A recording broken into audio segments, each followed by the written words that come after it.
Maasa si Pangulong Marcos na magiging simula ito ng pagkamit ng kapayapaan sa buong bansa.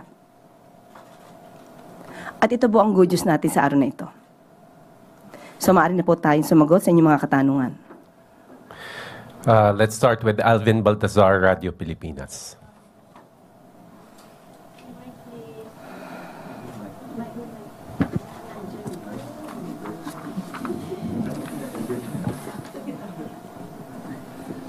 Yusek, magandang umaga po. Good morning. Napag-uusapan yung internet connectivity.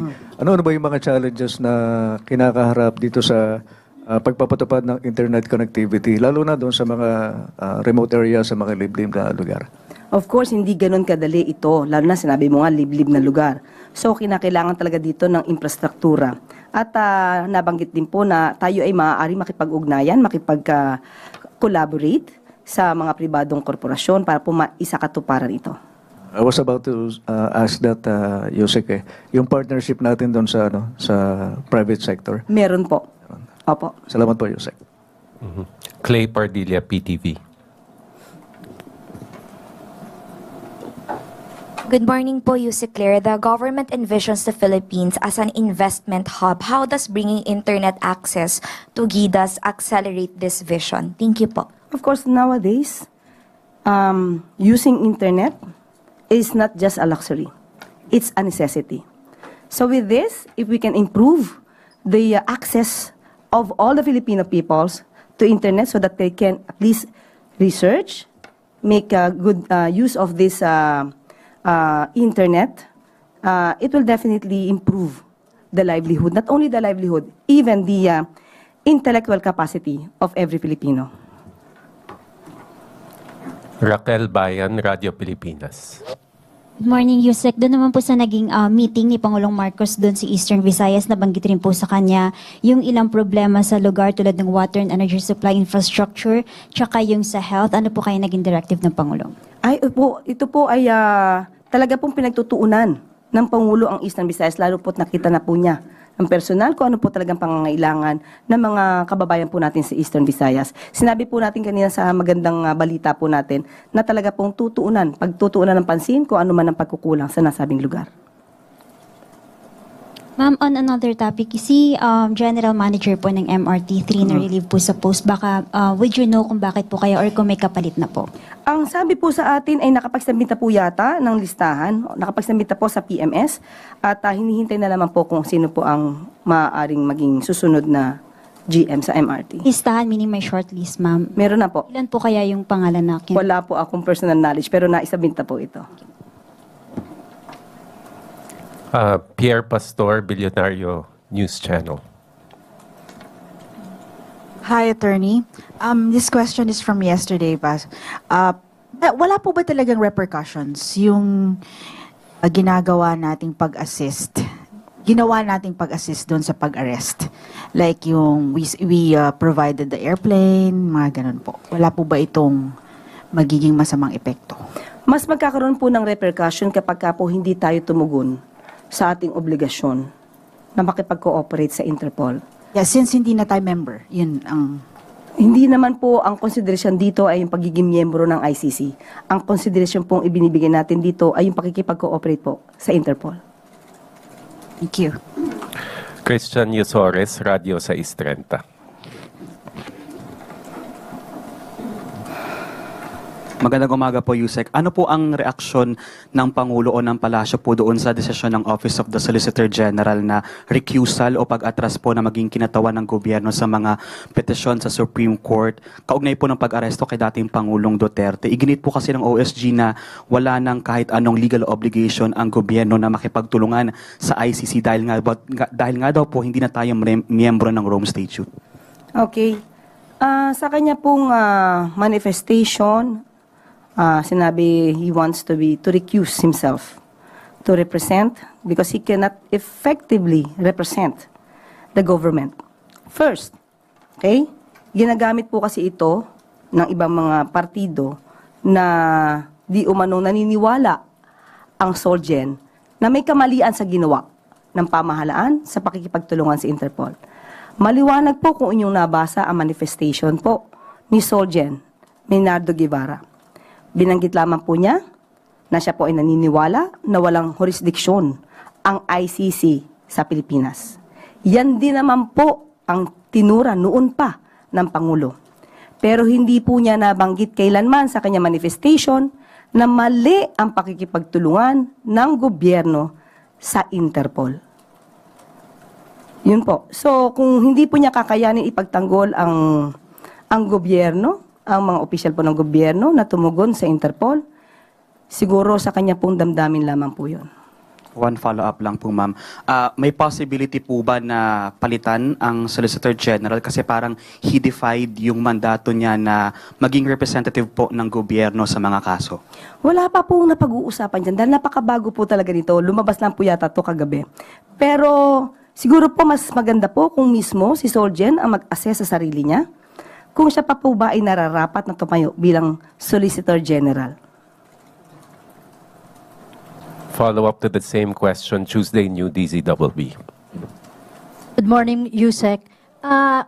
Kung ganun po ang sitwasyon ngayon ng OSG, ano po ang natitirang option or legal remedy ng gobyerno para magkaroon ng representation po doon sa pagtatanggol kay dating Pangulong Duterte sa ICC if meron man na plano ng ganito ang gobyerno? Kailangan po sumagot. Kung sino man po ang respondent sa Supreme Court, hindi po maaaring hindi sumagot. Kailangan po ipagtanggol kung anong ginawa nila at ipagtatanggol po ito base sa batas. Mayroon po bang plano ang pamahalaan natin na kumuha ng service, legal service ng private counsels to represent the government for that? Wala pa po kami na pag-uusapan kung ano pong balakin dyan, pero sasagot po sila. Kung ito man galing sa gobyerno ng mga lawyers or private, hindi pa po namin na pag-uusapan. But meron, ma'am, na ganong option na gagawin. Dahil nga ang OSG ay dumistansya na. Kukuha po sila ng abogado, hindi lang po natin alam kung mula sa gobyerno o mula sa pribado. Sino po ang kukuha ng abogado? Yung mga respondents po. Okay. Hindi po from, respondents din po sa kaso is ES Lucas Bersamin, kung tama po ang pagkakaintindi ko, and Department of Justice, ganun po ba yun? Sila ang kukuha ng abogado? Kung sila po yung involved sa kaso, kailangan po nilang sumagot. So, kailangan din po nilang kumuha ng abogado. Okay, salamat po. Related pa rin. Related question, Maricel Halili, TV5. Quick follow-up lang po. Good morning, ma'am. Does the palace think that it is morally right for Solgen Guevara na mag-recute sa kaso, considering that during the time of President Duterte, he was the Justice Secretary, so baka may conflict of interest. Do you see this? We have not talked about that. But we know that he will recuse himself from representing the government. And if it is related with his former post as the OJ Secretary,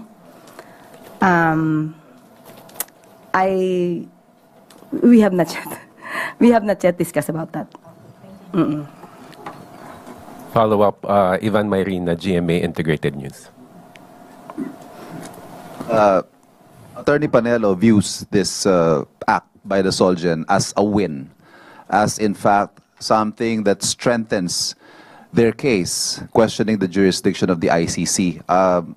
Your reaction to that? Of course, he will make that statement favorable to their case or to their position, when in fact it's very clear from the statements, from the statement of Solgen Guevara that he's only discussing about the jurisdiction of the ICC. And that is also the pronouncement of the President that the ICC has no more jurisdiction over the Philippines. So there's nothing wrong with that. But never did Mr. Solgen mention that he is against the cooperation of the government with the Interpol. So how could it be used against the government? Eden Santos, Net 25. Good morning po, Yusek. Sinabi po ni dating presidential spokesperson Harry Roque na hihingi siya ng political asylum sa Netherlands regarding po dun sa kinakaharap niyang kasong human trafficking at saka yung arrest warrant from the House of Representatives. Ano pong take natin dito? Makakaapekto po ba ito doon sa mga kinakaharap niyang kaso dito sa bansa? Hindi naman ito makakaapekto. Unang-una po, magpapile pa lang po yata siya ng petition at hindi pa naman po ito nag-grant. Tandaan po natin, bago po ito mag-grant, dapat mapalabas niya po na may well-founded fear of political persecution. Tandaan din po natin na mga ebidensyang nakalap ng PAOK at that time ay bigla na lang lumapag sa harapan ng PAOK without even any effort.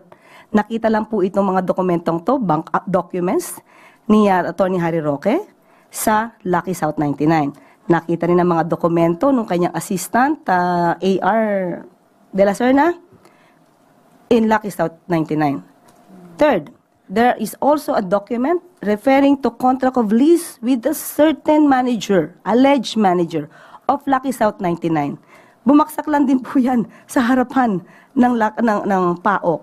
So how could there be a political persecution if all the pieces of evidence are overwhelming? So, wala po tayo nakikitang political persecution. Harapin na lang po niya ang kaso niya po dito. Mas maganda po yan para maipakita niya sa taong bayan na wala po talaga siyang kasalanan. Is it possible po na makipagtulungan din ang Pilipinas o gobyernong Pilipinas sa Interpol para po siya ay mapabalik dito sa bansa since siya po ay nandoon sa Netherlands? Hindi pa po natin nakikita po yan sa ngayon, pero siguro po maiiba ang sitwasyon kung siya na may warrant of arrest na inisyo ng korte. Thank you.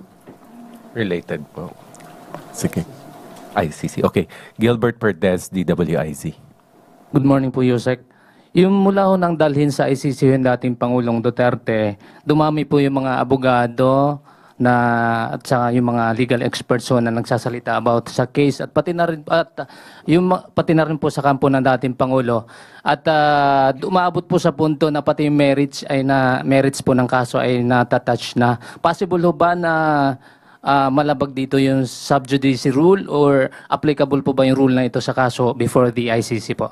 Hanggat hindi naman po nagsasabi ang ICC na someone is violating the sub judice rule, ito tuloy-tuloy lang po yan. Sila naman po ang pwedeng magreklamo niyan at magbigay ng order na huwag pag-usapan. Thank you po. Still on the ICC case, Ivan Mayrina, GMA Integrated News. Ma'am, isang bahagi daw ng reparation sa mga biktima ng crimes against humanity ay yung pag-freeze ng assets ng akusado pag nahatulan at pagbibigay, posible, na reparation sa mga biktima. Sakali magkaroon po ng request for asset freeze, will the government comply with the ICC request? Okay. Malamang ito po ay ituturo natin sa AMLAC. Tandaan po natin, kapag may kaso po ng plunder, isasantabi ko muna po yung ICC. Okay? When it comes to freezing of assets, meron na pong isampang kaso si Senator Trillanes ng plunder against the former President Duterte and Bongo. Dapat noon pa lang po sana inaral na ng AMLAC kung dapat i-freeze because the case is plunder. Okay, kung ito po ay magkakaroon man ng issue or magbibigay ng order ang ICC, ituturo po natin, ibibigay po natin to sa dapat sa AMLAC kung kinakailangan po. But doesn't this amount to cooperation with the ICC? Kaya nga po ibabato natin sa AMLAC. But AMLAC is under the Philippine government. Yes, but if there's a need for that, ang AMLAC walang sinisino. So kung kinakailangan po, para po mabigyan ng reparation damages kung sino man ang masasabing na biktima, din kailangan pong ibigay ang hustisya. And it doesn't matter if the request comes from the ICC whose jurisdiction we do not recognize? Yes.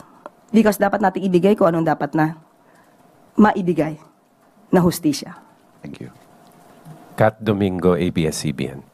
Ma'am, just bringing back the discussion on the Solgen, how necessary is it for the palace to find another solicitor general or another government lawyer who is more willing to defend government agencies that executed the arrest? What is the important? It's very important. It's very significant to get another lawyer who's very competent and very effective in defending the causes of the government.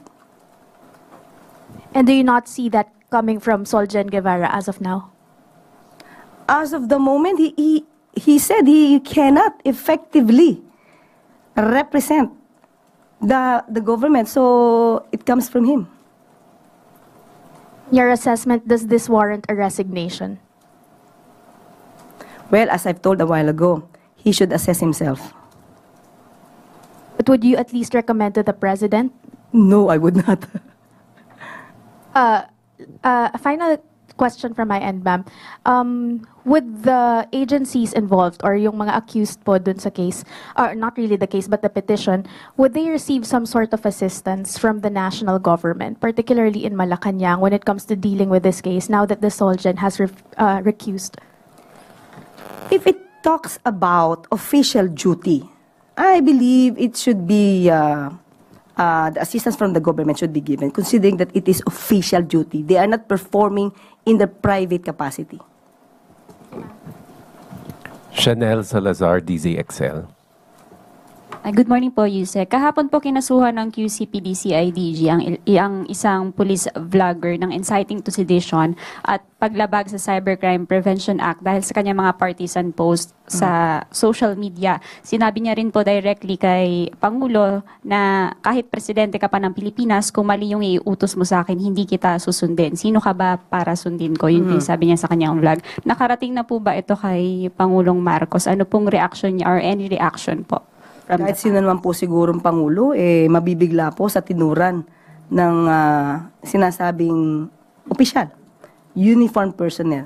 Alam po natin na pagka uniform personnel, dapat po impartial at non-partisan. So, doon pa lamang po ay may violation na po siya. So, kung ano po yung nararapat na, kung meron man pong pagdidisiplina o parusa, siguro dapat lang pong ibigay kung naaayon po sa batas. Ito na rin po ba yung time na dapat umaksyon na yung pala? Since sabi niyo po kahapon na hindi niyo palalampasin yung mga statements na may elements ng inciting to sedition. Yes, kung ito isolated case, kapag may maganito po at talaga pong nananawagan ng panggugulo, hindi po talaga to palalagpasin ng palasyo. Thank you po. Ann Soberano, Bombo Radio. Yusek, good morning. Is the palace aware po sa ongoing investigation ng House of Representatives regarding po sa BARM sa paggamit po ng 6.4 billion na local government support fund kung saan ang sabing pondo binibigay po daw sa mga paborito nilang barangay. So ano po yung pahayag dito ng Malacanang? May kinalaman ba ito sa pagpalit sa pwesto kay Chief Minister Ibrahim? Actually po, alam po natin na may nangyayari po na hearing at yan po ay ating nirerespeto dahil katungkulan naman po nila na magsagawa ng hearing at ito po may kinalaman din sa kanilang oversight function. So kung ano po yung maiimbestigahan dyan ay talaga pong nararapat lamang na bigyan ng pansin at itama ang dapat na itama. Wala po itong kinalaman sa pagpapalit po ng interim chief minister dahil mismo po si Sir Ibrahim mismo ang nagsabi na kaya po siya bibitaw ay dahil magko-concentrate po siya sa BARM parliamentary election. So yun po yun. Wala pong kinalaman ng pagpapalit sa ICM. Thank you, ma'am. Eileen Taliping, Abante.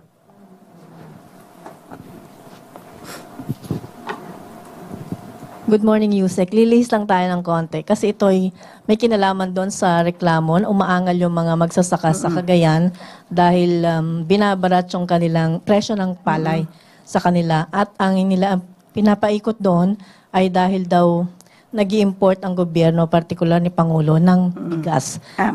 Yes. Okay. Ano po ang reaction ng palasyo dito? Okay. Base po sa records, nakausap po natin si Secretary Kiko Laurel. Base po sa records po, mababa po ang importasyon po na atin, no? Hindi po totoo na dahilan po ito yung pagbaba po ng pagbibili sa mga magsasaka ay bumababa ang bili ng palay. Hindi po dahil sa importasyon. Dahil mababa po, ayon sa records, mas mababa po ang pag-i-import natin ngayon as compared sa nakaraan. Ganito lang po, ang mangyayari po dito, malamang po, ang sabi sa akin ni Secretary Kiko, namamayagpag po dito yung mga local traders. So, ang magiging rekomendasyon po namin ay makipagtulungan po muna yung mga magsasaka doon sa local government units po para po madala po ito sa NFA buying station. Bumibili po ang NFA ng 23 to 24 dry. Yan po ang sabi sa atin. At tinanong din po natin bakit hindi po tayo diretso. Pwede naman po diretso ang mga farmers magpunta sa NFA buying station. Ang problema lang malamang po ng mga farmers natin ay wala pong sasakyan. Pero ayon po sa ating secretary, meron na po tayong ginagawang procuring po ng trucks. At hindi lamang po siguro ngayon, kasi ngayon po lang po nagkakaroon ng bidding para po pag nagkaroon na po tayo ng sasakyan ay diretso na po natin yung mga farmers at hindi po sila mahirapan na mabenta ang kanilang palay sa NFA. Thank you, ma'am. Last two questions. Ace Romero, Philippine Star. Yusek, babalikan ko lang yung ICC. Yung Malacanang ba, it shares the view na yung kaso ng mga pagpatay na nangyari before we withdrew from the Rome Statute, may jurisdiction yung ICC doon? Okay, magandang katanungan yan. Una, ang sinabi kasi ng Pangulo is walang jurisdiction ngayon. Ngayon. Totoo naman po, walang jurisdiction ng ICC. Ngayon. Pero, kung pagbabasihan po natin ang sinabi ng Supreme Court sa kanila naging decision, although it's an obiter dictum, but still, pronouncement pa rin ng Supreme Court na lahat po na nangyari na krimen, nasakop po ng ICC. At ayon din po sa Rome Statute, na naganap prior to the withdrawal from the Rome Statute, meron pong jurisdiction ang ICC. Okay, kasi po nung nasabi po ni former presidential spokesman and legal counsel, Salvador Panelo, na hindi naman daw talaga nag-take effect sa Pilipinas yung Rome Statute because it was never published in the official gazette ng ating pamahalaan. What do you say to that? So pag tama yung argument ng yun, ibig sabihin, hindi talaga nagkaroon ng jurisdiction yung ICC. What's your take on that argument? Kung hindi po nag-take effect ito, ba't kailangan sila mag-withdraw in the first place? So ibig sabihin, na-ratify po ito. So since na-ratified po ito, it means effective po ito. Nag-take effect siya. So there's nothing to withdraw kung walang effectivity yung batas. But will there be effort on the Marcos admin to refute the claim that it was never published? There's May records naman ba tayo na to prove na it was published kung meron man? There's nothing to refute because it was effective until withdrawn. So there's nothing to refute about the said publication. There's not ratification. So yung publication requirement ba na comply, yun po kasi ang lagi niyang argument. Okay, ito lang naman ang tanong natin. Kung naniniwala kayo walang effect or hindi effective or hindi nag-take effect ang Rome Statute sa atin dahil walang publication, ba't kaya nga kayo nag-withdraw? Di ba dapat hindi na kayo nag-withdraw? Wala na kayong ginawa. Kasi wala pa lang, hindi pala tayo naging member, hindi pala tayo naging sumang-ayon sa nasabing Rome Statute. So, dapat walang withdrawal. Diba? Contradicting yung sinasabi niya. So, ibig sabihin, there's nothing to withdraw kung hindi talaga nag-take effect. Yes. Okay. Salamat. At yung withdrawal na yun, nirecognize ng ICC. Diba? Salamat po. Finally, Chris Jose Rebate.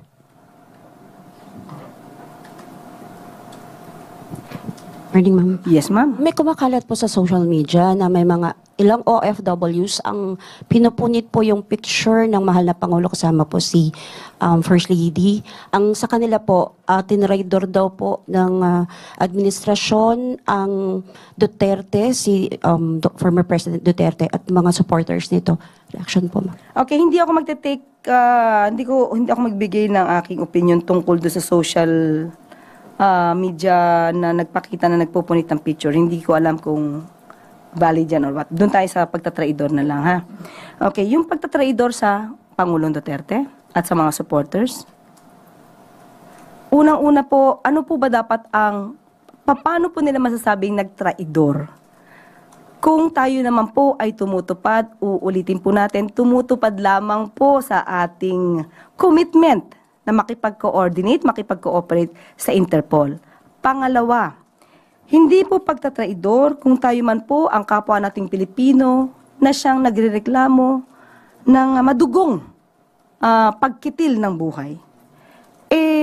Mabibigyan din po ng hustisya kung madidinig po ang panig ng dating Pangulong Duterte.